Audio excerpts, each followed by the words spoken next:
Friends, family, fans, welcome back to another episode of Back Nine Bets, episode 109. More cowbell. More cowbell, baby. Let's go. It's the WYNDHAM Championship. It's the final golf tournament of the season, regular season, that is. We've got playoffs and we've got the fall swing. Still coming up for the rest of the year, and we will be doing that as thoroughly as we have done everything this year so far anyway. So appreciate you all in the chat already.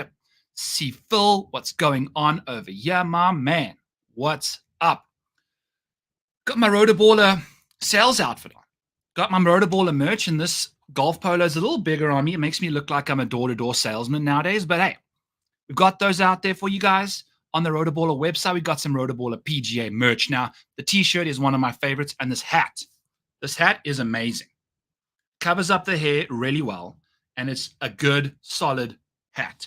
Big fan of this hat. I'll be rocking it like crazy. What's up, Steve? What's up, my nerd man over there? I'm not even going to read the first word of all that nonsense.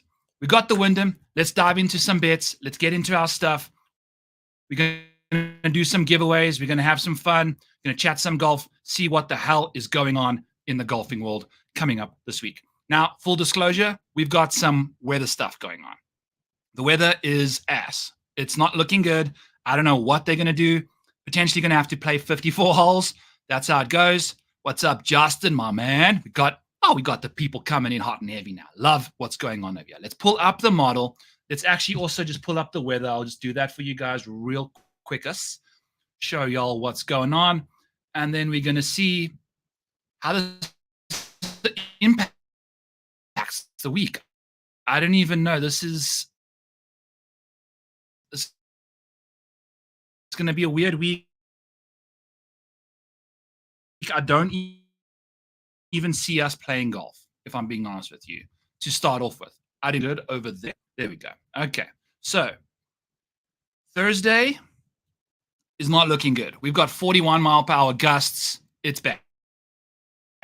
It's not looking good over there, but Friday seems to clear up. So potentially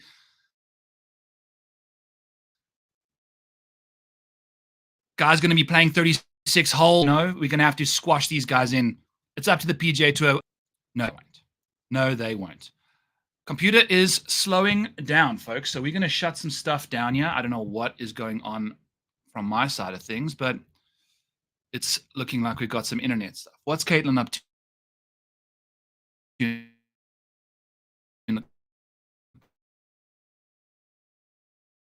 On the couch over there. Internet. I'm kind of losing my stuff. All right, folks, we're back. Apologies.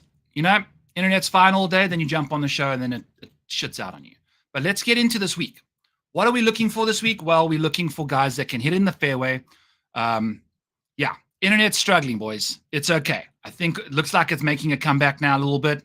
We're going to hang in there. It is what it is. You know, looks like we're golden. So let me know if it's still a problem, but I think I'm getting all my bars back. We are good to go. So what's up, Jens? We got JD, we got On the Pulse. All of you guys in the house, what's up, friends? Okay, so our first one, and let's get ourselves nice and tidy here so we can do our usual nonsense. There's all our stuff. We got some DFS betting things over here we can get rid of in the meantime and zoom in a touch more to see what's really going on. All right, so our first outright. We're looking for guys to hit in the fairway. We're looking for guys that can really dial it in from those mid-ranges. And we're looking for guys that have got good course history here. Guys that have played here well in the past tend to play well here again. And I think it's important to know. So we've got some good course history in this column over here, the BG column.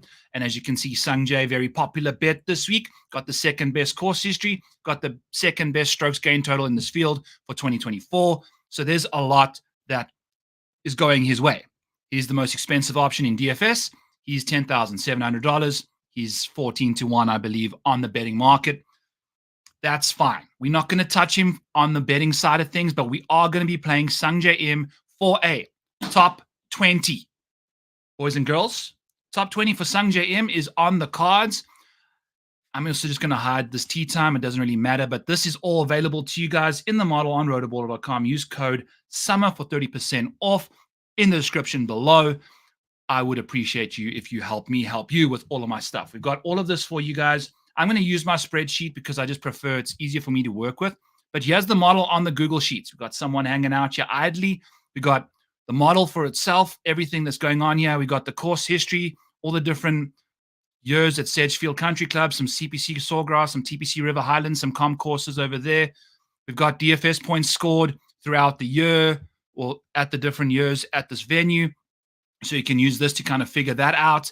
And then all the betting data that we've done. I've even added additional columns over here to show you what the odds were when those bets won or lost. So you can really go dig deep and deep dive these guys to determine where we're going. So just to start off with, here's Sungjae Im.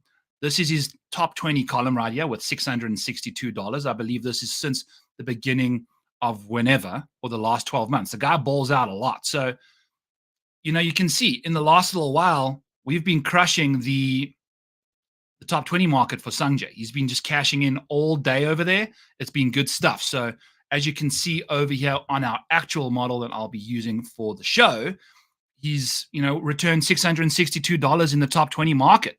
He's doing it at about a 56% clip. And those have been in signature events, friends. So we've got these really difficult courses, difficult fields that Sungjae Im has actually been doing really well in.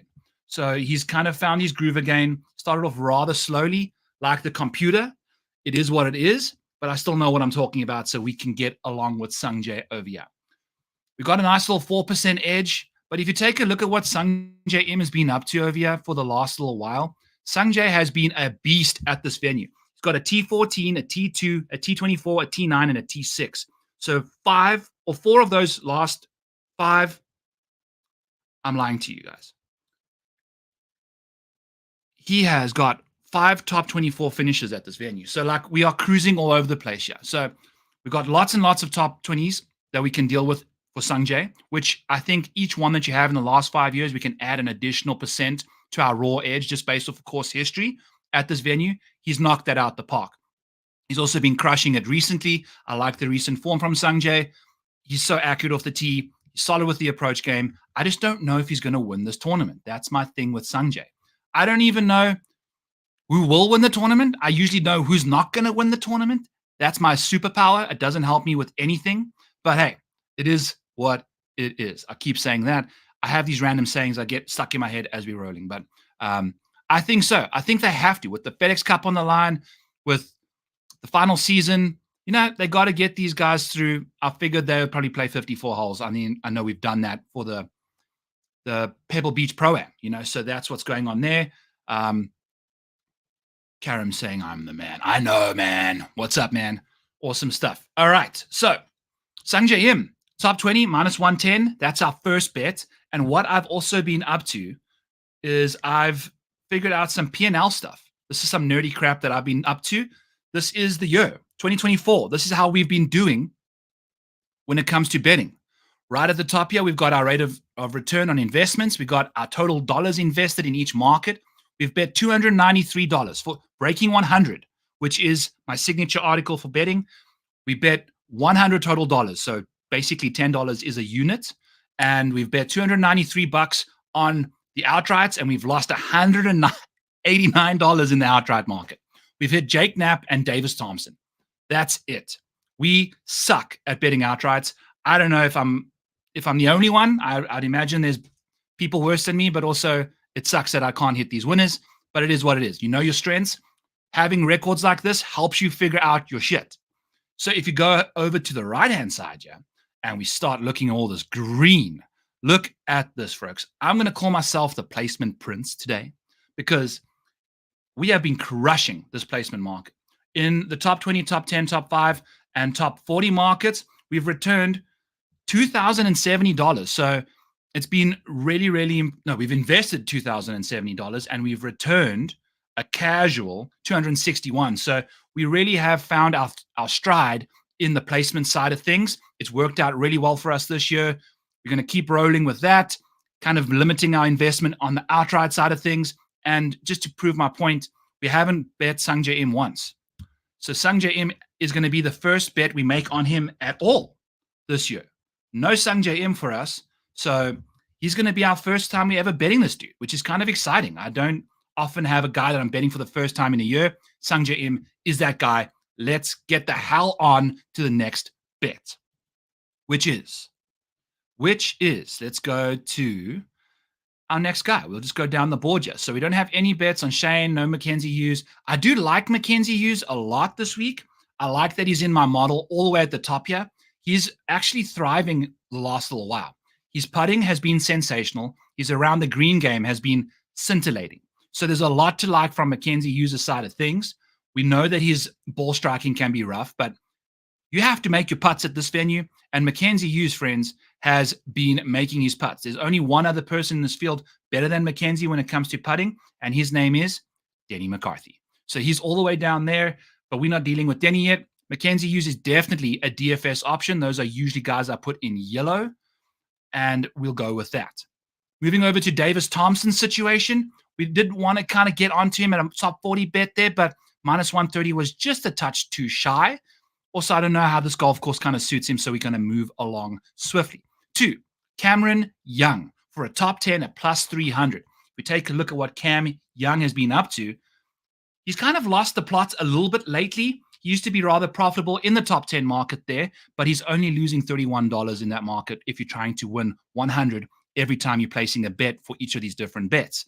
All the other markets for him, top 20s, have been disgustingly bad. He hasn't cashed those in at all. He's lost you almost $1,000 in that department. So the consistency is not there, but we've got that upside. You know, when you take a look at his top 10 rate, it's a 27% clip. So 1 in every 4, he's finishing inside the top 10. Top 10 bet of plus 300 tells us it's happening 25% of the time. The rate says 27%, and that's in signature events. That's in all these big boy majors. You know, a lot of the guys he's playing haven't even played in majors this week. So there's a lot of guys that haven't done that stuff, and he's going to be playing in a weaker field, and I love his odds for that. So plus 300 for a top 10 for Cameron Young. He's been really solid lately.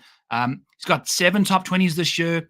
He also finished top 10 in 6 of them. So when he's finishing inside the top 20, it's a top 10. He's only got 1 top 20 that he never finished inside the top 10, I think, at the Genesis Invitational after a really slow start. So he's got that upside he's looking for. I like this bet for Cameron Young. Plus 300 is a nice, solid number for him. We're going to kind of go to the well there and hope we can continue to cash in on his market that I think in this field is going to be a profitable one for us. Then from one Cameron to the other, I'm going to take a quick sip of my LaCroix. By the way, LaCroix, my favorite flavor is mojito. The limoncello is my favorite. It's available everywhere. But when you find these mojito flavors, golly, this is a delicious flavor. We're not even drinking any booze today. Going easy. It's the Wyndham. It's been month end.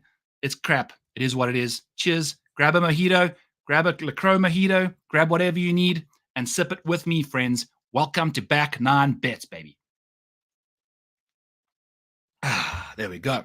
All right, so Cameron Davis. He's been pretty darn solid the last little while. He typically heats up this time of the year. If you remember, he had no business being in the mix. In fact, I'm just going to pull it up because I think it's kind of interesting to see. If you take a look at Cameron Davis's situation, last year, that's Cantley. You're going to go Cameron Davis all the way down here. If you take a look at what he got up to in 2023, his last few starts, right around here. So we got the Wyndham. He finished 7th, got himself into the FedEx St. Jude. Then he finished 6th at the FedEx St. Jude, got himself into the BMW Championship, finished 40th there, kind of ran out of steam. But this is the time of the year he typically gets hot. Played nicely at the Rocket, which he won this year. So you can kind of see this happening again.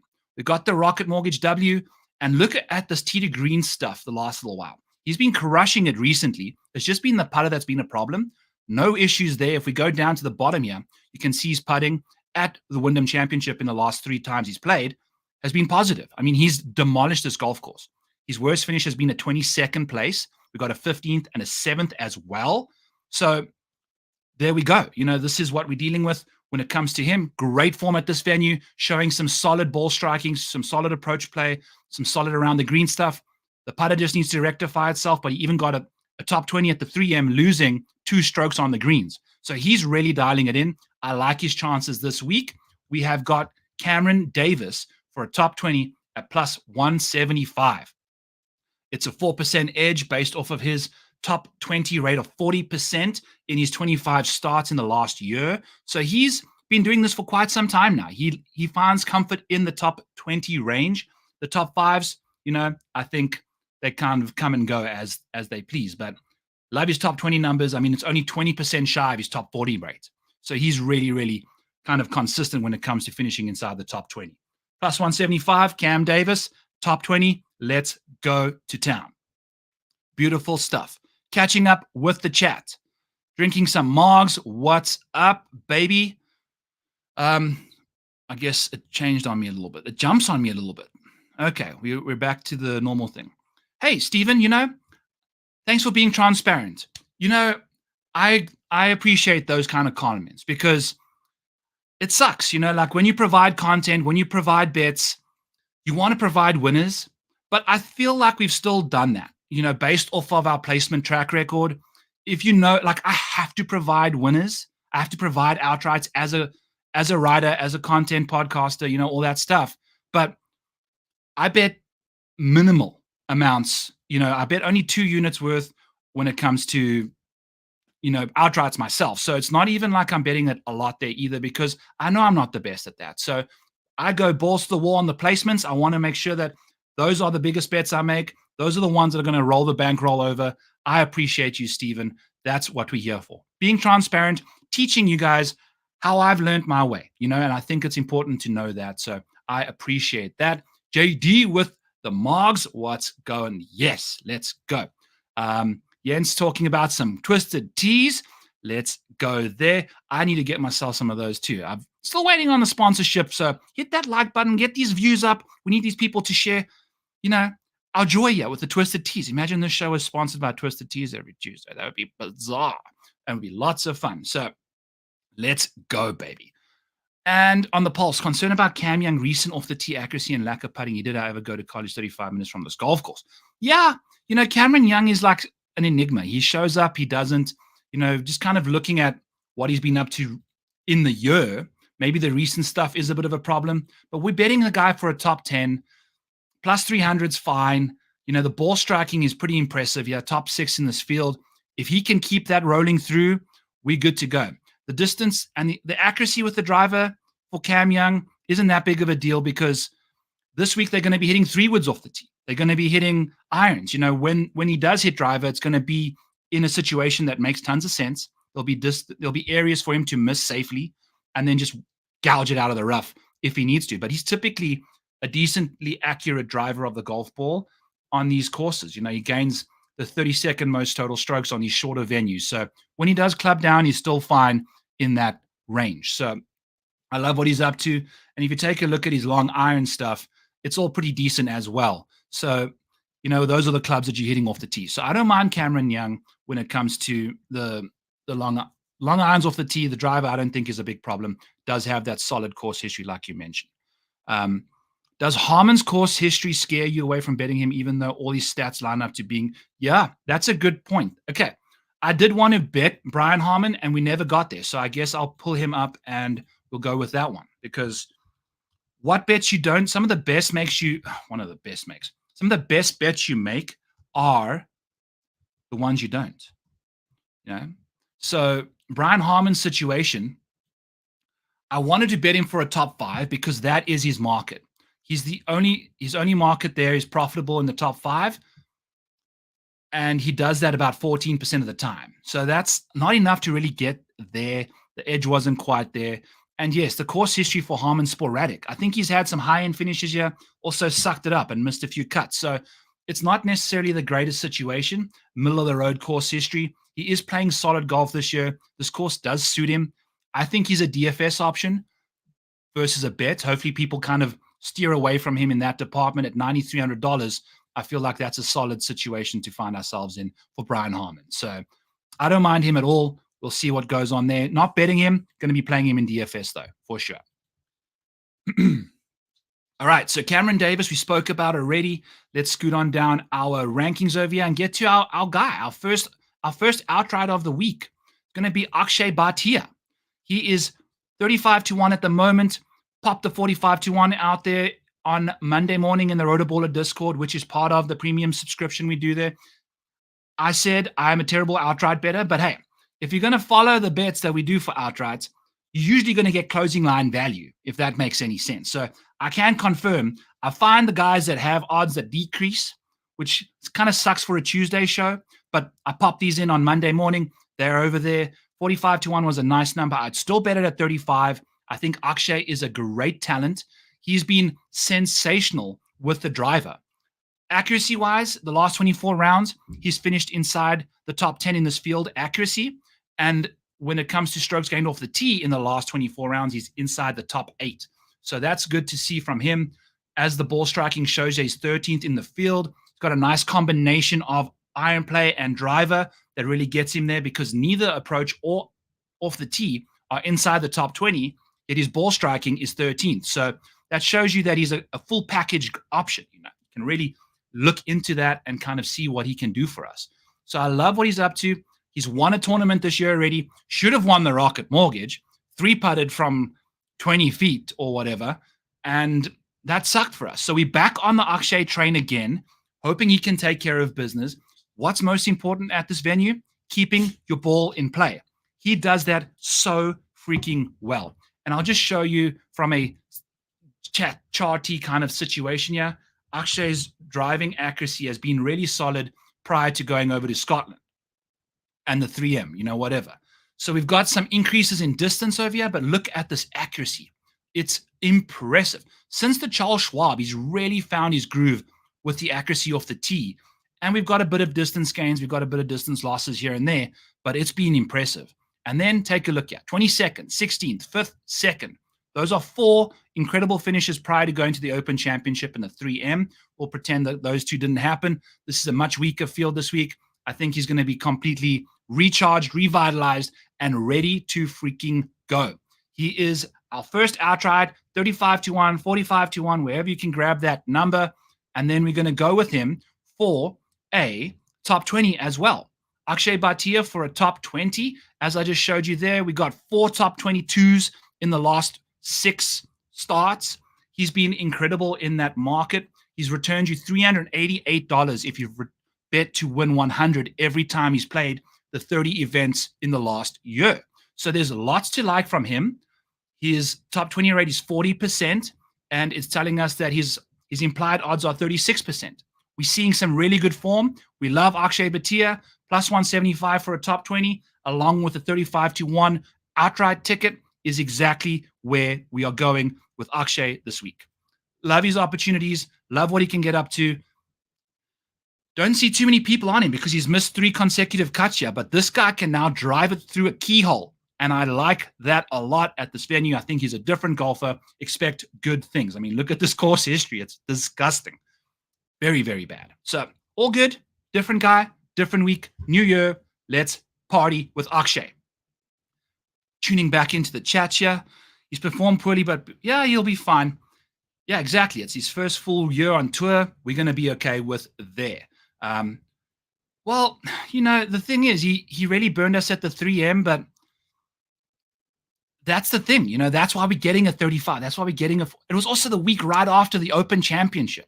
He made the cut at the Open Championship. You watch that shit. You know what those guys had to do. The mental grind it took to kind of make it through those 4 days at the Open was grueling. I don't think him just playing right away at the 3M was the best idea. We have got, I think he's got a good chance about, like I said, rested, revitalized, recharged. Let's see what Akshay Bhatia can get up to for us. Spoke about Brian Harman and where we weren't going to go with him there, but we do like another option in this range, and his name is Aaron Rai. He is plus 350 for a top 10, and we're going to do a bit of both with Aaron Rai. We've got a top 10 on Aaron Rai, and we've also got a top 40 on him, because Aaron Rai's top 40 market is minus 130. And we do think that that's our primary bet on him. You have to lay your $13 to win your 10 back in breaking 100. But that's been his jam. He finishes inside the top 40 at a 64% clip. So basically 2 out of every 3 starts, Aaron Rai finishing inside the top 40. If we take a look at a top 40 for minus 130, that is implying a rate of 57%. So we got a full 7% edge. And if you take a look at what Aaron Rai has been up to the last little while, it has been incredible. Like, we've got, I think, outside of the Open, we can just pretend that didn't happen. He still made the cut, but the weather was shit and all that stuff happens. But let's take a look at his top 40 numbers since the CJ Cup, which was in May. It is May, June, July. We're now in August, and Aaron Rai has gone top 40, top 40, top 40, top 40, top 40, top 40, top 40, top 40 prior to the Open Championship. It gets better from there. All those top 40s, they start turning into top 20s right around the RBC Canadian, the US Open. Then after that, when we get into these like shittier fields, the John Deere, the Rocket Mortgage, we got 2 more top 10s, and then a 4th place finish at the Scottish Open. So all these venues that Rai should play well at, he has, and we're starting to see some top 10 upside from him as well, which is good to see there. The start of the CJ Cup run has got him looking primed. Now, the putt has been doing a lot of the damage. That disappeared for him at the Open, and as a result, finished 75th. But it's okay.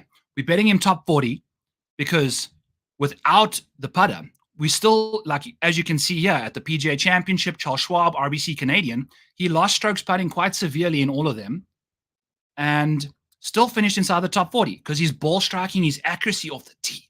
His accuracy off the tee is twisted tee accurate. Like, it is down the middle, no bubbles. It's tasty. And I think we've got some serious stuff going on with him. So love Aaron Rai for a top 40. Love Aaron Rai for a top 10. It might not make sense over here, but we went plus 350 for him for a top 10. Got a 1% edge. It's a bit smaller than the one we have with the top 40 market. But at plus 350, you're only laying about a third of a unit to return your full unit profit. So he's been great. We saw the top 10 peaking. He's really trending right now. Do I believe he's going to win the tournament? I don't know. But I do trust him to finish inside the top 10. I definitely trust him to finish inside the top 40. So if you are going to only make one bet on Rai, I'll do the top 40 bet at minus 130. But we're also going to be going to him for a top 10 bet at plus 350. So Rai with the top 10 can return us 2 full units this week. So we're a real big believer in his safety, his consistency. He's 14th in upside, but he's 4th in safety. So that's nice. His consistency is there. That's delightful to see. For a top 10 number, that's exactly what you want. So a top 40 market. So that's Aaron Rai for you. That's where we're going. Not betting him outright. Top 10, top 40. Let's party with Rai. Next up is Kurt Kitayama. And we've got ourselves our first top 40 bet. Kurt Kitayama for a top 40 is minus 105. He has been finishing inside the top 40 almost more than anyone else in the field. Only Siwoo Kim has finished inside the top 40 more often than Kurt. Kurt's doing it 71% of the time. So basically 7 out of every 10 starts, he's finishing inside the top 40. Minus 105 tells us it's a 51% probability. Our numbers are telling us he's doing it 71% of the time. So that is a whopping, monstrous, gargantuan, ginormous 20% edge. So Kurt Kitayama, put your money on him for a top 40 if the weather pans out. This guy's been finishing inside the top 40 like crazy. So we got that outright stuff out of the way with him. We're not going to deal with the outright side, but he's 10th in strokes gained total. His ball striking makes him a safe bet when it comes to these top 40 markets because his putting is 120th in the field. It's shit. But like we saw with Rai, these good ball strikers inside the top 10, they can still finish top 40 on the ball striking alone, despite the putter hemorrhaging strokes on the greens. So that's what we really, really fancy about him. Kurt Kitayama, 71% top 40 rates, loving that market for our guy. So Kurtie, he's back, not played here before, first time round. Let's see what he can do. I've got faith at minus 105. Let's go. He's also part of our Bubble Us bets on the Fantasy Golf Degenerate show, where we have a 4-leg top 40 parlay. Go check that out on that show. I label those out there for you guys early on a Monday. So Kurt Kitayama, -105 for a top 40 is our bet over there. And then we've got another outright. Billy Horschel. All the way, whoop, that's a top 10. We want Billy Horschel for a top winner at plus 2,500, 25 to 1. Billy freaking ho. This is where we go, Bows. This is where we go. He's got the third best course history. We've got a top 10 strokes gain total for 2024. He's playing great golf. Billy Horschel has got ridiculous results at this venue. We'll pull it up right now for y'all and show you what Billy Horschel's been up to at the WYNDHAM Championship. The reason we like him for an outright is because the last time he really teed it up was a T2 at the Open Championship. I know he played at the 3M, sucked it up a bit. I think he withdrew prior or mid, like after round 1. I was on a bicycle, I can't remember, but he knew, like, hey, I'm not ready for this. We'll see what happens. It's the week after the Open Championship. I just finished second. You know, what a great week by him. And guess what he did? The accuracy. His driving ability is incredible. So we're starting to see some of this form make its way back to the Open Championship. When guys finish inside the top 3 or runner-up in the Open Championship or a major, the confidence that it gives them, I believe this is his best major performance. So he has got to be brimming with confidence. And then we go to a venue like this. Look at these top finishes over here. Going backwards from 2023, Billy Horschel, 4th, 27th, 2nd, 6th, 11th, T60, T5. I mean, the high-end finishes, the putting ability over here, the driving accuracy. He loves this golf course. There's nothing about this venue that gives him hassles or headaches. So Billy Horschel's got the course history. He's double the odds of Sungjae Im. He's got as good a track record as Sungjae Im at this venue. He's playing as well as, maybe not as consistently, but he's really peaking right now after a T2 at the Open. So that's what we're taking our gamble on. You know, it doesn't really, he's all the way down here in the model. What, he's freaking 18th for upside because he just hasn't really brought the heat, but he's been okay. Been playing nicely. He's 10,200 in DraftKings, which is quite a steep number for a Billy Horschel situation, but, you know, he's been playing well. Great course history. Again, golf course that requires decent track record here to play well or a decent course fit. Billy Horschel is both of those. So we're going to take the raw edge away here from -1% for the top 10 as well for Billy at plus 260 because, again, if we go back to his top 10 record at this venue, we've got 1, 2, 3, 4, 5 top 11s. You know, call it that one a top 10 maybe. It is what it is. But 1, 2, 3, 4, 5 in the last 7 starts for Billy Horschel have been top 11s. So we've really got that upside. When he doesn't play well, he doesn't play well at all. So we're going to take that high intensity upside from him, rock and roll with that, see what he's up to, go to Billy Horschel for a top 10 plus 260, also to win the tournament at 25 to 1, baby. I love it. I got to feel good about Billy Horschel. I like his chances this week. Let's see what he can do. The model suggested Steven Yeager makes his way onto our betting card for a top 20. But man, Steven Yeager's been playing some really bad golf the last little while. So we'll leave that alone for a second. We're not going to go to him in that market, and we're going to go to Eric Cole instead. Because Eric Cole in the top 5 market, top 10 market is plus 550. So lots to like from Eric Cole. And before we get there, though, chat's getting a little sleepy. So I'm going to remove the screen. I'm going to pull up some metrics here and see. All right. Who has the I'm going to change it to a top 10 bet. Top 10 situation here. I don't like that. Let's go with this. I'm not going to like that either. All right. Let's go with, it's going to be an easy one. Let's do an easy one here. Who's got the best top 10 rate in this field? Not named Luke Clanton, who's only had 4 rounds of golf.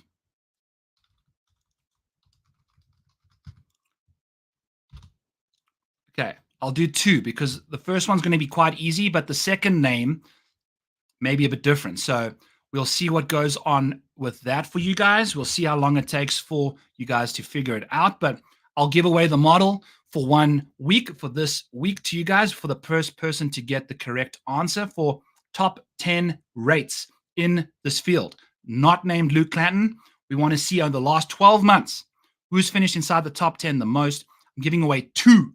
So the first one should be an easy one. You guys should be rolling that one in pretty quickly. And the first one is Sungjae. So we're going to have to I hate your name. I never know how to say it properly. But Nerd, you got it right as well. You go again. On the pulse, congrats. You crushed. You got it in first. So Sungjae is the first guy. Roll through some more. Going for the second option. It is not Siwoo. It is not JT Poston. So we're looking for the second best top 10 rate so I can send you guys another model. We got On the Pulse getting the first one. I'm going to take another sip of some Mojito LaCroix. I don't even know how to say it. You say LaCroix, but we are in the mood to give away some models this week. So drop it in the chats. We want to see who's got the second best top 10 rate. It's not going to be a secret. It should be a pretty obvious situation. He's been a good golfer. It is not Akshay Bhatia. He's not even really that close. He's a top 20 guy, Akshay. He doesn't really pop in that much. It is not Robert McIntyre, although he is in the mix, but Robert McIntyre, of the guys that have at least 10 rounds, is 8th. It is not Billy Horschel. So Billy Horschel is 3rd or 4th in that department. It is not Brian Harman. Come on, boys and girls, let's rattle them through. Who is the second most efficient top 10 guy? Who finishes inside the top 10, the second most behind Sungjae Im in this field? And boom. The guy that got the second Sungjae Im is the rightful winner of the second one. So yeah, she is, folks. Boom, top 10 percentages. Luke Clanton does it at a 50% clip. He's only played 4 rounds. It is what it is. Sungjae Im at a 36% clip in his 25 rounds of golf. And then Shane Lowry, baby, finishing inside the top 10 at a 31% clip. So we really wanted to almost go to Shane Lowry at plus 250, but it's just not where I want to be right now. So Shane's, I don't like him at this golf course. I don't think he's got what it takes to get to minus 20. I don't see him doing that. So, yeah. Fun fact, if you take a look at Siwoo Kim, friends, if we go top 40, he has got the best top 40 rate in this field, but he has got no top 5s in the last 12 months. So, fun fact there. That's why we're going. Let's just do it. Banner, pull it up. Siwoo Kim, top 40, minus 175. He is completely atrocious when it comes to upside. Siwoo Kim is $10,000, friends. I understand he's got decent course history, but even that course history hasn't been the greatest the last few years. He's really just found this weird groove where he doesn't finish inside the top 5, but he pops inside the top 40. So since 2019, we got a WD, but the rest of these finishes have all been top 40. They were really high-end finishes in 2021, 2020, 2019, but years have gone by. Siwoo's game his mental capacity to find the top of the leaderboard has disappeared. Look at this. Look as we scroll here. We're not seeing any, the players was his T6. That's his best finish on the year. It's his only top 10 in 2024. So he's played well there, but he only got to a T6. It's interesting. So we're going back to him for a top 40, minus 175. The odds tell us that's a 64% implied probability. He's doing it 72% of the time. He's also done it repeatedly at this venue. So add 4 or 5 more percent onto that edge, and we got a 13% total kind of situation there. So we're going Siwoo Kim, top 40, minus 175. Let's have a day, Siwoo. Hopefully the weather doesn't fuck everything up, and we're good to go there. So we love Siwoo Kim in the mix. Let's see what he can do for us. in the top 40 market there. As you can see, his safety ranking is 5th. His upside rank is 23rd.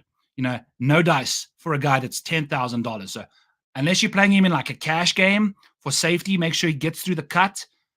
I don't think I'm going to be playing Siwoo Kim in any capacity because I think he usually gets a lot of ownership because his strokes gained total are eighth in the field in strokes gained total.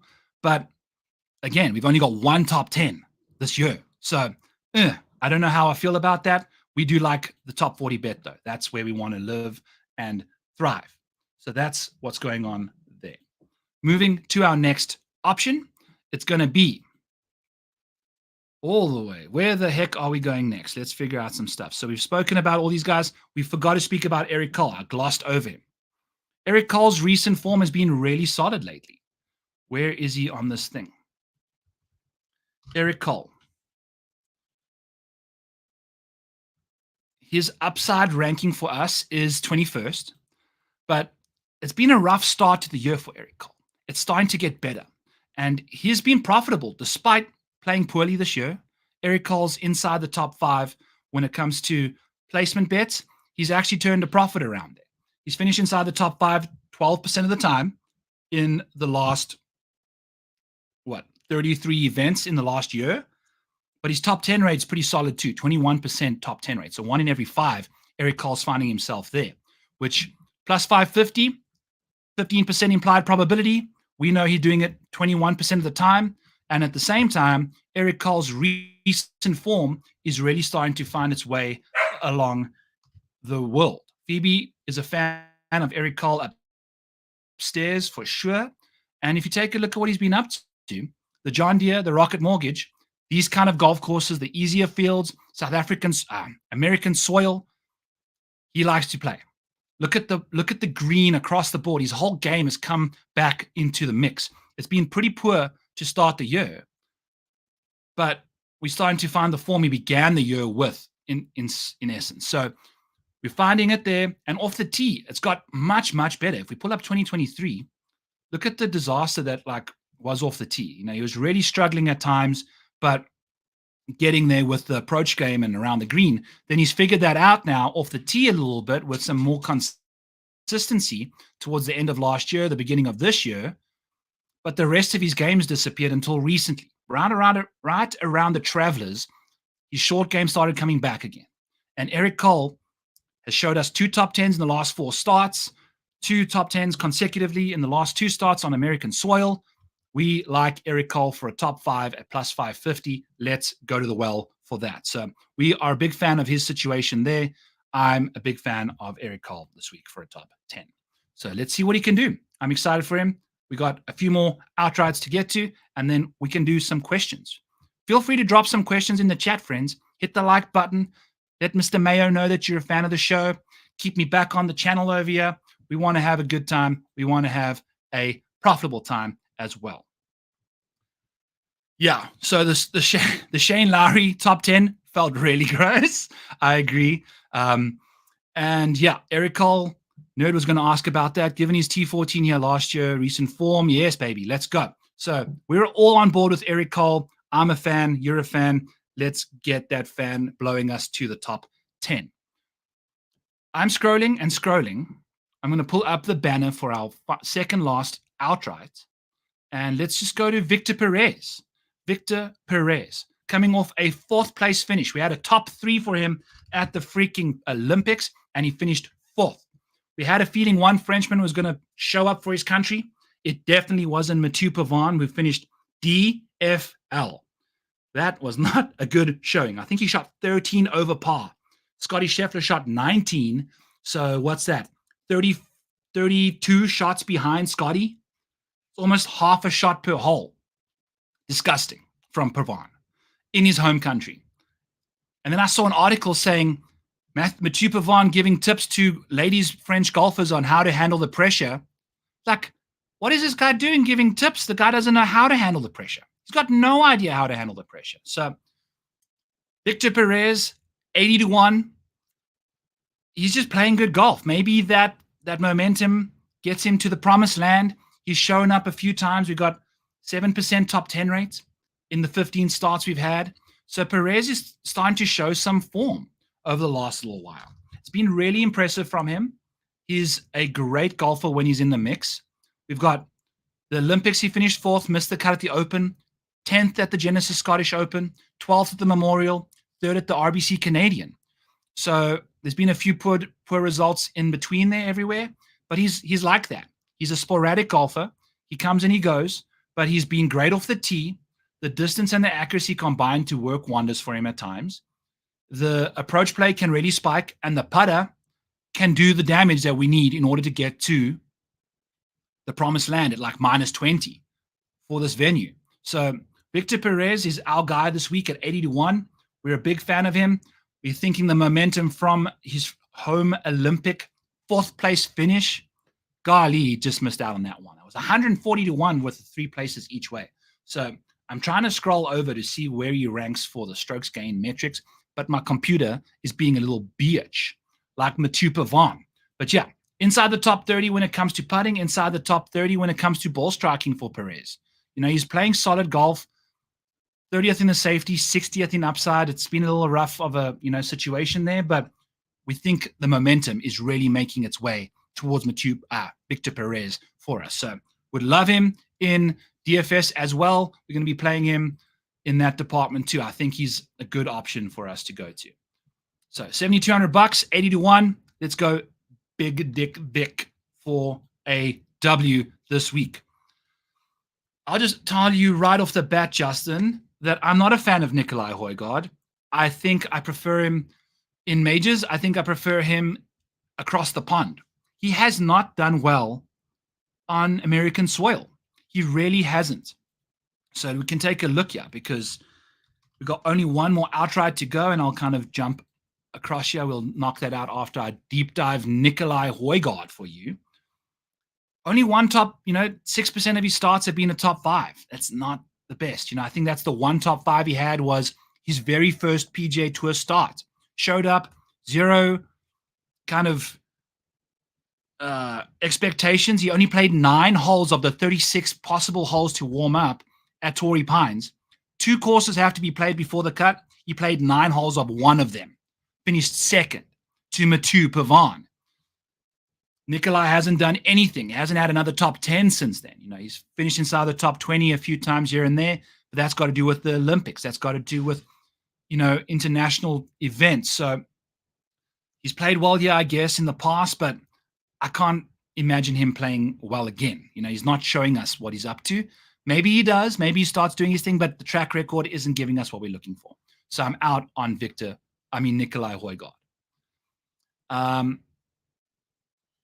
Karim asking, sorry for the random cue. Do you have an event or two you like to watch? Sorry, other than golf. Well, hey, there's no need to say sorry for any questions this week. I'm a big fan of, I'm a Jets fan, obviously, but are we talking Olympics? Olympics, I love all the sports. I think, the sevens rugby is always nice, all of that stuff, but I'm weird. When I get into something, I get into it. Like, I don't watch a lot of other stuff. I stay focused on golf, watch all the golf, dedicate myself to golf. That's what you get from me. So going to be doing some NFL stuff this offseason because I know that the golf streets get ghostly when it gets to the fall swing. So Olympics, dude, I love the swimming. I swam growing up quite a lot. I was a great backstroker relative to the rest of my skills. Wasn't the best at any of those other ones, but backstroke was amazing. And we're seeing some incredible guys do some incredible stuff. Katie Ledecky was incredible. She's a savage. A freaking Leon Marchand was doing wonderful stuff in the pool.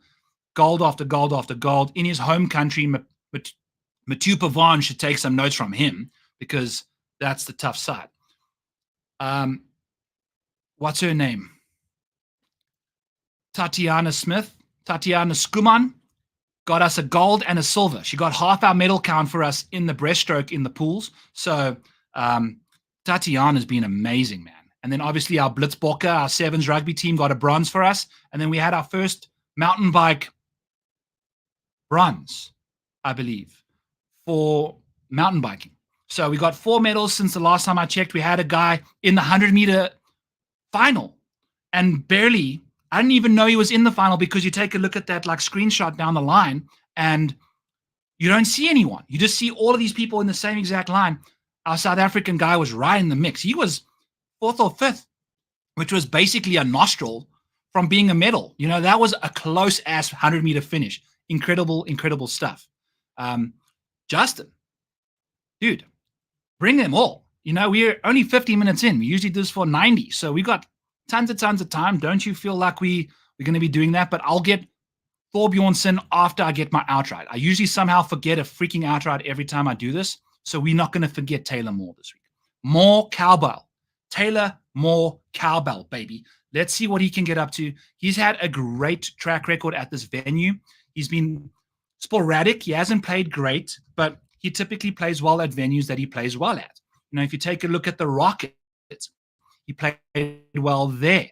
And again, he played well. Didn't have any form entering the week, chipped and putted his way to a top 10 at the Rocket, where he's played good golf. So Taylor Moore is one of these guys. He's got his golf courses he plays well at. Let's see what he can do. T22 in 2023, and then a fifth place finish in 2022 for Taylor Moore at the Wyndham. Hasn't really done too much outside of the Houston Open a while ago, but that's okay. You're starting to see some form at the 3M. The putting's starting to come along. The short game, he's a great short game specialist. He makes tons and tons of putts. Maybe we can get some love on the approach side of things. It looks like the iron play is made its way back to neutral after being a complete dumpster fire. So we love Taylor Moore's ability. We love what he can get up to at 90-1. Love that for us. And that's where we're going to be going. Pull up his profile over here on the model, see what some of his stuff is kicking out for us. He is 26th in upside, 24th in safety. So for a top 40, I don't know if I'll go top 40. I think we're just going to leave him for the outright side of things. Great course history. Finishes inside the top 40 at a 56% clip, though. Models, odds are telling us it's 47%. So maybe we should do that. But Taylor Moore's been playing some good golf at this golf course. He plays good golf at golf courses he plays good golf at. That's basically the summary there. 90-1. Let's go. See what he can do. Great number in a field like this for someone that's won on the PGA Tour at the Valspar, I think 2 years ago. So Taylor Moore's got what it takes to win tournaments. Maybe he gets it done for us this week. 90-1's a nice number. We can handle that just fine. Okie dokie. So let's get this banner out the way. Answer some more questions in the chat. Ooh, everyone's talking up. Okay, I'm jumping around. One more. Thorbjornsen. We can go. Bring the heat, friends. Bring the heat. Michael, are we talking about? Let's just type in Thor because I think we got two Thorbjornsens here. So we got Thorbjorn Olesen and we got Michael Thorbjornsen. I'm assuming based off of. Oh, we got Thorbjornsen. These two guys give me a complete brain fart every time I try and figure them out. But I'm assuming you're speaking about Michael Thorbjornsen. So yeah, I don't think the model's going to do us any justice here. We need to probably just look at a granular level of his stuff because we don't really have too much metrics for him. The sample size is too small. He's only played, 6 official PGA Tour events. So, that second at the John Deere Classic, I was at that venue, man, and I was sitting on 14. And then I think he made bogey or parred it from green side. It was a terrible up and down at a very important time. And, he could have put some pressure on Davis there. But, yeah, that 63 in the final day could have been even lower. I think he landed up making maybe an eagle on the par 5 afterwards. But he's got explosive power. He got better and better as the week went on there. The putter comes and goes, but his distance is surreal. Now, I don't know how that translates to a venue like this where you have to club down a lot. This will be probably our first time to really see that. I guess the Travelers, he also lost off the tee, had distance, but didn't have enough accuracy, probably hit a few shots. I'd probably say the Travelers is a fair representation of what we can expect off the tee this week. Granted, the Travelers was also his first PGA Tour start, so he must have been a little nervous, all that stuff. So he's supremely talented. I don't know if a venue like this will definitely fit his skill set. I don't know what. Just looking to play him in DFS, looking to bet him anyway. I don't know. I wouldn't bet him. Maybe in DFS if the ownership's low, but he's interesting. Like play him at your own peril, play him at your own, pearls, and see where it comes, because he's obviously very talented, and we'll see what he can do. You know, it's speculation. We've got hardly any golf from him, so we'll see what he can do. I don't know. Hopefully that answers your question. Tatiana is such a badass, dude. She's so awesome. I hope that also answered your question about the Olympics there. Everybody's on Brendan Todd. What's up, Anthony? How are you, my friend? Welcome to the show. Everybody on Brendan Todd hasn't been playing the best entering the week, I don't think. So we'll see. The course fit makes tons of sense. Let's see what he's actually been up to recently. I think that'll be a good indicator of what he does. But even at a venue like this, he can pop up at any given moment. Oh, man. I mean, he hasn't gained off the tee in forever. It's been all the way back to the Charles Schwab, which even at the John Deere, even at the Travelers, he was not gaining strokes off the tee. So he's gone really bad. He's 6'4". How are you this bad off the tee? How do you lack this much distance off the tee when you are that tall? But a T12 at the John Deere, I think, is a good benchmark for what he's up to. The putting, he goes as he putts. If he putts well, if he chips well, he's good to go. You're never going to see him dominating when it comes to ball striking. That's not his strong suit. But when he does have a good approach day here and there, we can see him thrive. At this venue, we've got a 7th, a 36th, and a 10th in the last 3 starts, multiple miscuts prior to that. So not necessarily the strongest course record at this venue or course history at this venue, but has shown some recent form in the last 3 years. So I would probably just say a top 40 for Brendan Todd, because he's $7,000. I don't know if that's what I'm looking for from him in a DFS world, but top 40 wise, that's probably where I'd go, because he's inside the top 40 52% of the time. All the other numbers are more than half less. So top 20s only 22% of the time, and the top 5 market it's a one-hit wonder type situation there for him. So I like it. I don't mind it, but he doesn't give you the upside you're often looking for. A top 20 is probably your best outcome when it comes to Brendan Todd, really, in all reality. So bet him, use him to make sure that fits the profile we've just given you guys there. Like the top 20 market's not his thing. Top 40 is where it's at for him. But even then, I don't know if I'd go there. Okay, Putnam. Yes, Putnam is right on the bubble. I think he's a great course fit for this venue. Let's see what he can get up to over here. We've got some solid, recent form inside the top 31. Course history is 32nd. I don't know. I guess what does he get up to? He's really solid with the wedges. That's his hot spot. But we're going to see a lot of shots coming from these 150 to 200 ranges. So what has he got up to at this venue in the past? I'm curious to see. I doubt the irons were too incredible at this golf course, but I'm assuming the off the tee numbers were solid. Gained on accuracy, didn't really gain off the tee, has never finished better than 27th here. So we'll see what he can get up to.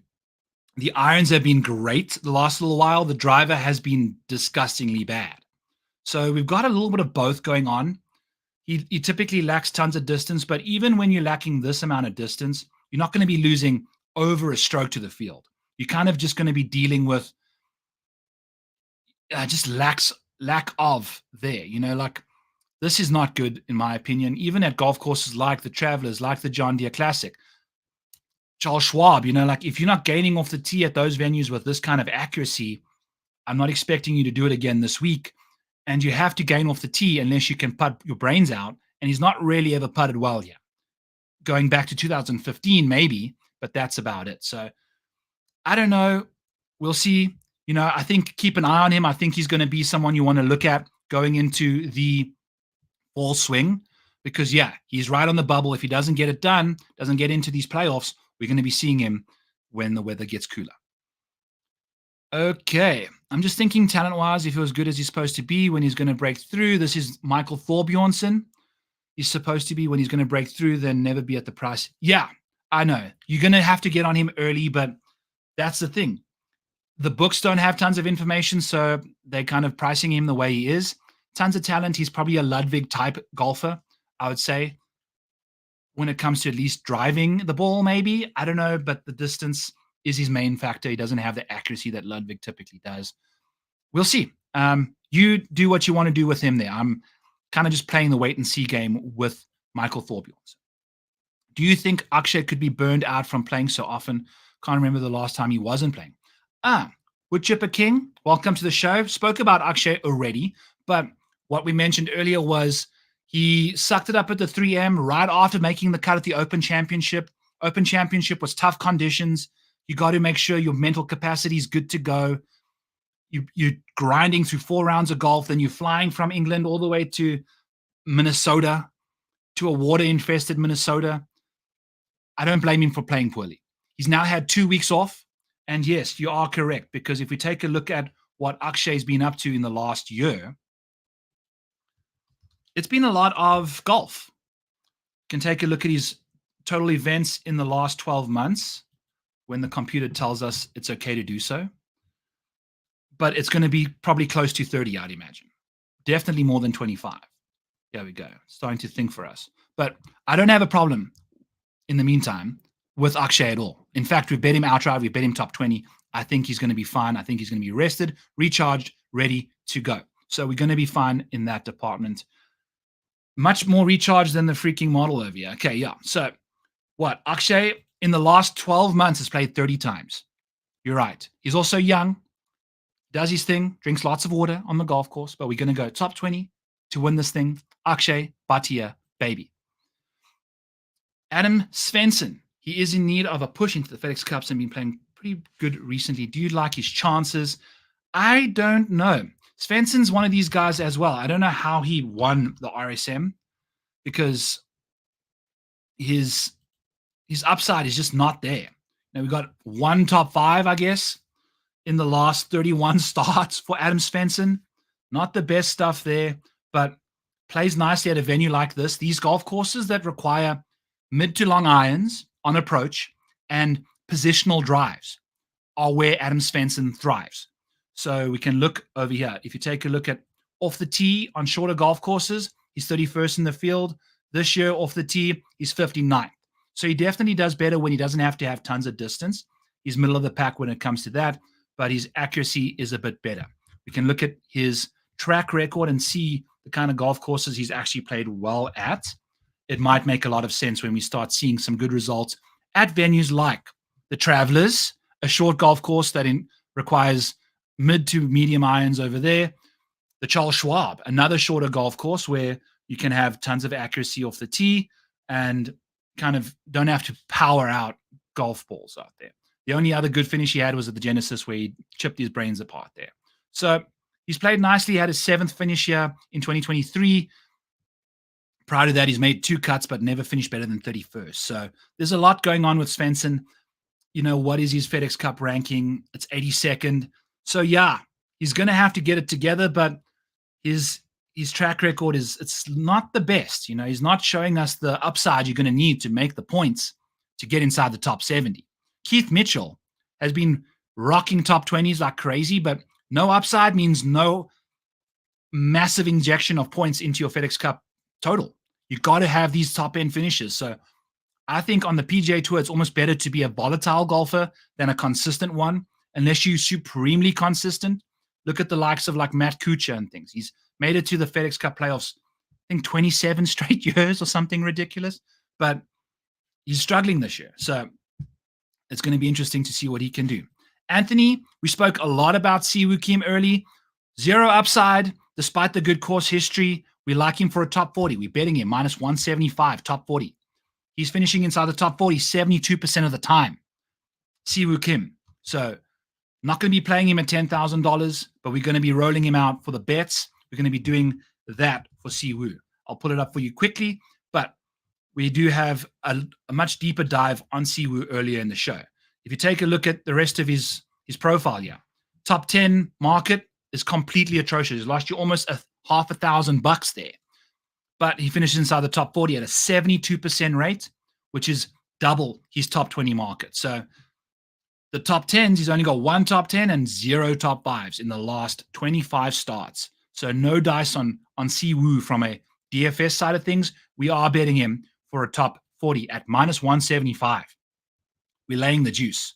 We are going to the guy. We don't fear these big odds, especially when we have a nice edge on it. And I think Siwoo's market is the top 40 market. I know it's the top 40 market. You put any weight into the bubble, people.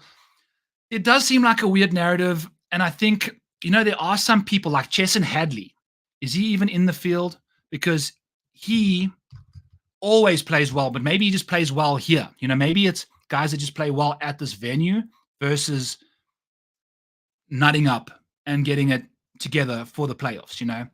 We've spoken about this as well because by now you're a professional golfer. You should have done your hard work before the WYNDHAM Championship. Some people are procrastinators. It is what it is, so we'll see what these guys can get up to, but I wouldn't put too much stock into that. There's a lot of guys that have to try and get inside the bubble. What about the guys inside the bubble?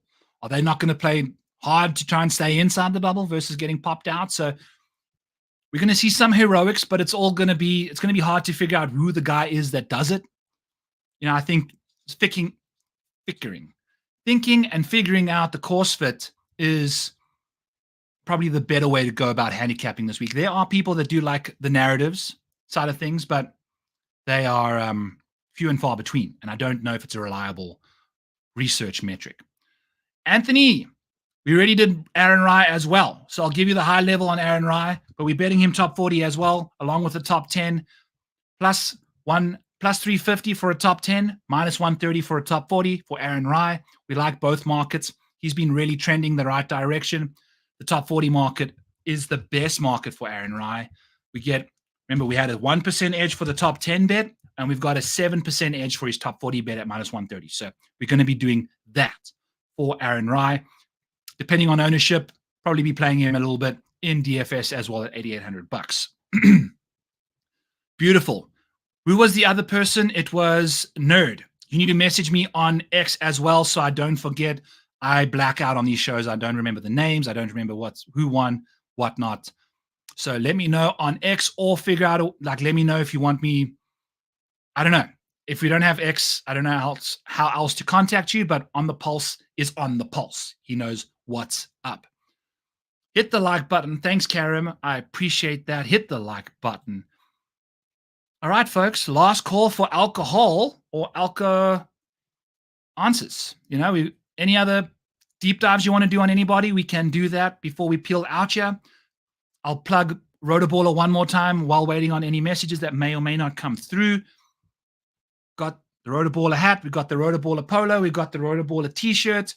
That's all. We've got some nice, fresh merch in the show. We've got premium stuff at a very affordable price. Use code SUMMER for 30% off. Link in the description below. We love you. 12 months, Rotoballer. Get all the Discord stuff. You get all Spencer's stuff. You get all my stuff. You get everything you could wish for. We've got an optimizer. We've got a research station. I'm working on tools to bring next year. It's going to be badass. We're going to have a player research station like you've never seen before. I'm going to bring you the heat, baby. You know what I do, and I do it good. When I bring it, it's going to be amazing. So let's see what he can get up to for us. Hit the like, subscribe. Thank you so much, friends. Looks like we're going to be, Pan. Anthony, let's bring up Pan. Oh, we got some guys coming through. Okay. All right. So CT Pan. Let's do that. CT City. So I like CT.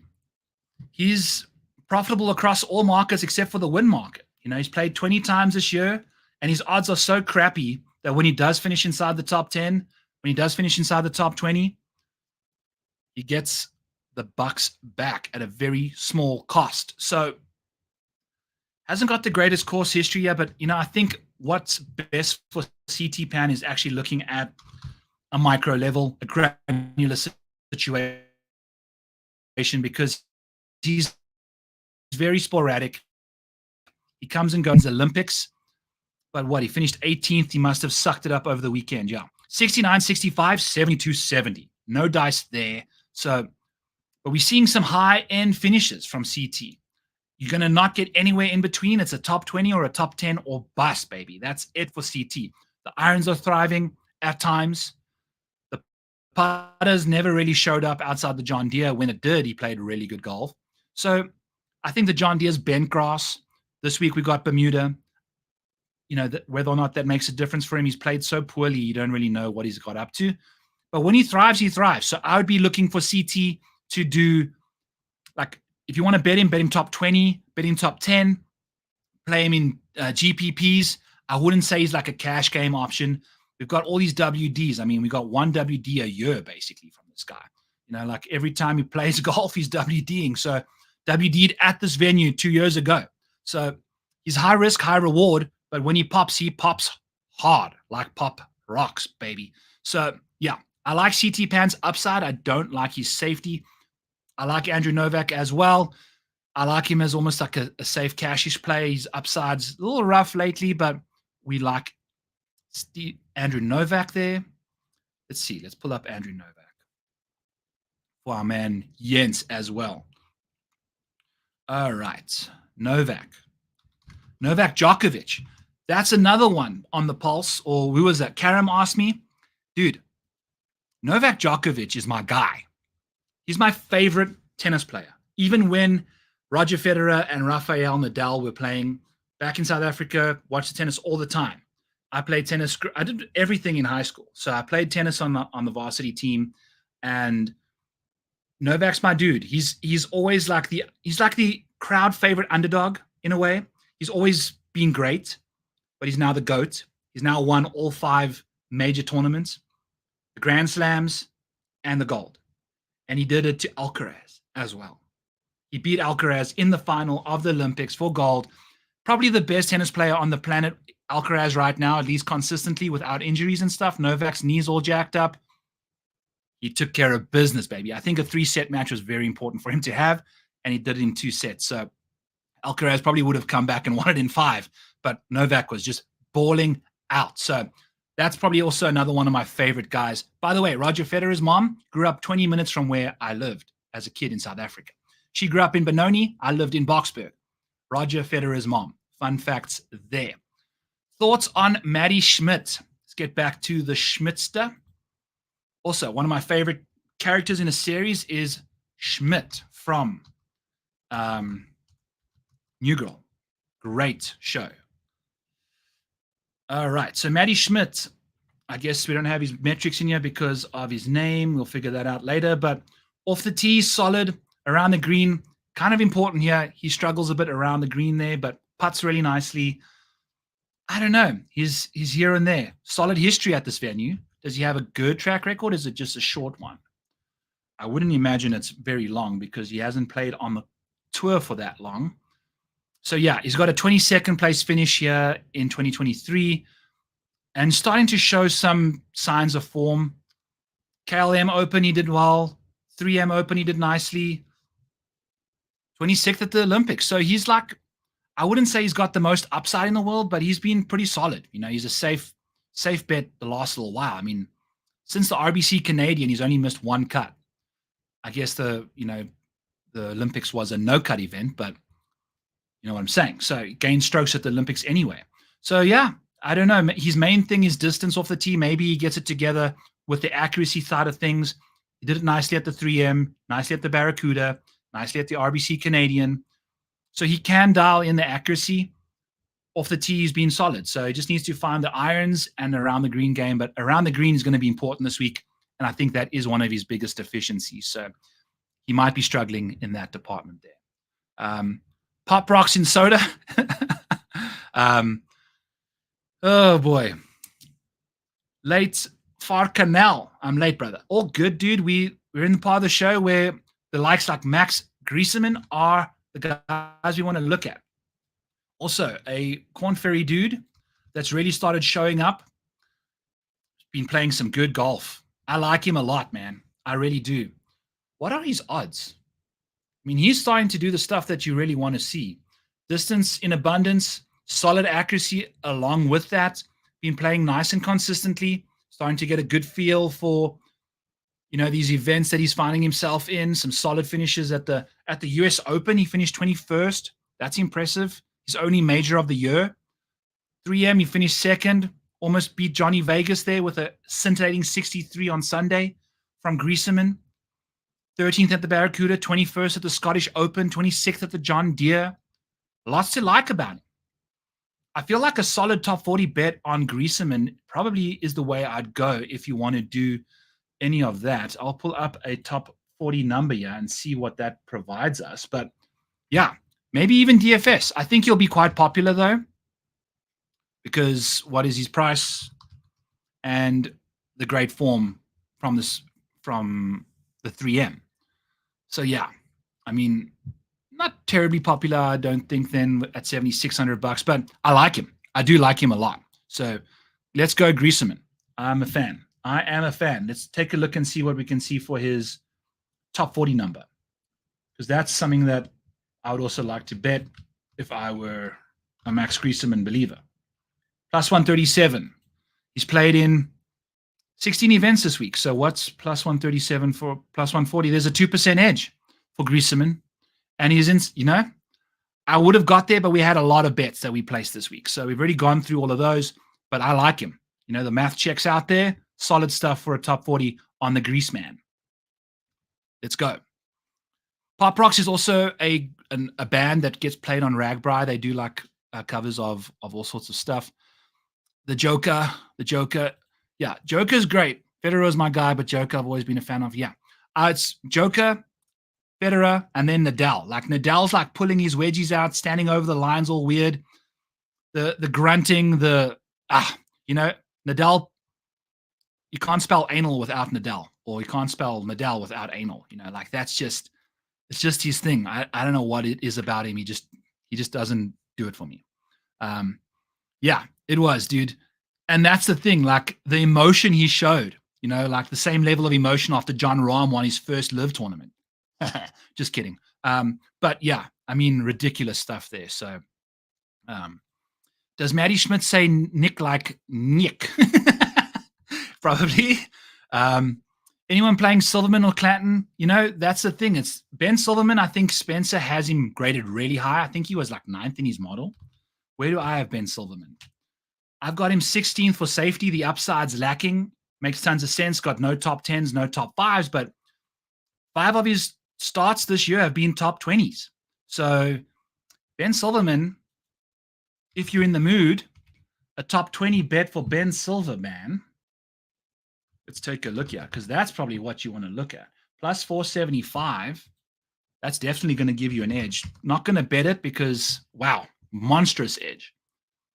What's he been? Look at this top 20 market. Gained you $318 in that department. So really like that a lot from him. What's he been up to lately?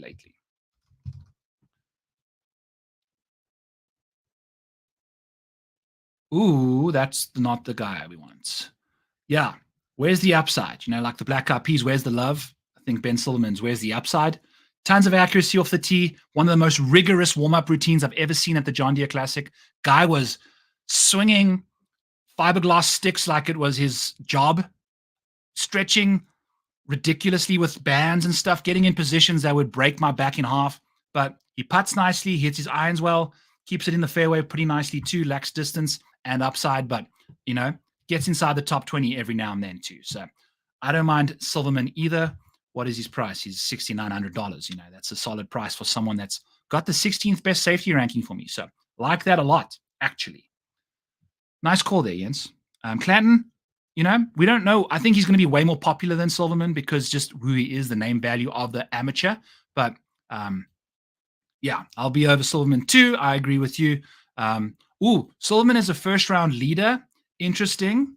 Let's take a look at his first-round stuff. It's his best metrics. 30th in the field in round 1 scoring. So you got Ben Silverman doing his thing in round 1, sucks it up on a Friday, gets it back together on a Saturday, sucks it up very badly on a Sunday. So yeah, he's been playing nicely on these easier courses, short, easier courses. He's got the 4th best birdie average in the field. So that's good to see from him. Lots to like from Silverman, I think, at this venue, especially early on. Yeah, Love that. Love that. Spawn and Jaegerbomb thoughts. All right. Let's pull up Spawn. Spawn's starting to find his groove again, too. He's obviously hadn't finished inside the top 5 yet. Let's pull up his more recent stuff. I think you're probably looking at some recent track record for Spawn. The model's not going to give us what we're looking for there. Yeah. Since the RBC Canadian, we've seen a massive shift in his game, particularly with the putter. The driver's found its groove again a bit, taking care of business there. We've got 3 top 23 finishes since the Rocket Mortgage, including a 10th and a 9th at the 3M as well. So he's starting to find his groove. What's his situation? See, my internet's doing some weird shit again. JJ Spawn, what would we bet him on? Probably a top 40 bet is where I'd go with him. What is he? $7,200? Maybe. Who asked to Spawn? Anthony? Yeah, I don't mind him. $7,200. If the ownership's not there, go for it. Now, are you going to get a top 5 from him? Unlikely, but he's starting to show some form. We know he can win on these tours. The Valero is a very similar kind of a venue. Got to keep it in the fairway, make your putts. He won the Valero 2 or 3 years ago. Let's see what he can do. Also, recently, solid. So, Jaeger, I wanted to bet him top 20, but dude, it has been bad. The metrics check out for him pretty nicely for a top 20 at plus 300. But, gee whiz, it's been tough sledding for Jaeger. I'm going to just tell you right away, brace yourself. It's not going to be pretty. After his win, it's been nothing better than a T18 at the RBC Heritage. T21 at the US Open, but the putter has disappeared off the face of the earth in a drastic manner, losing almost half a stroke per round every time he tees it up. Brutal stuff there.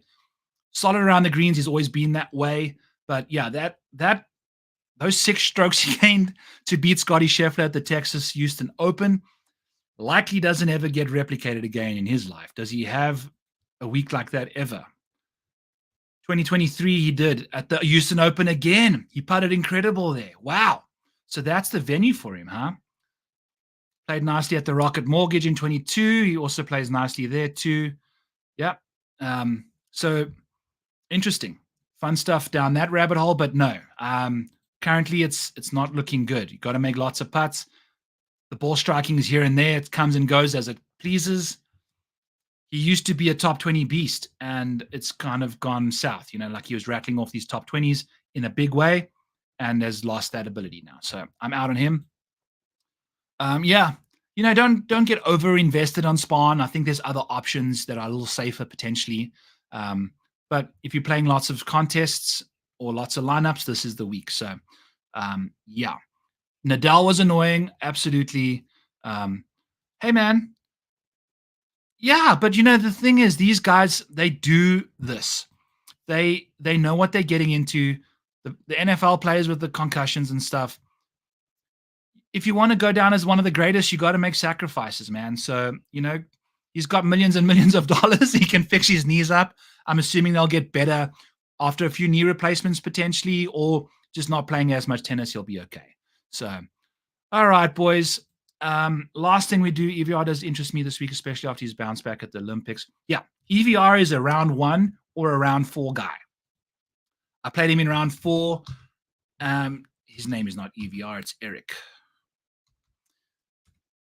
We're going to see some interesting patterns here with this guy. He doesn't thrive in the middle of the rounds, but he thrives on either side of them, especially round 4.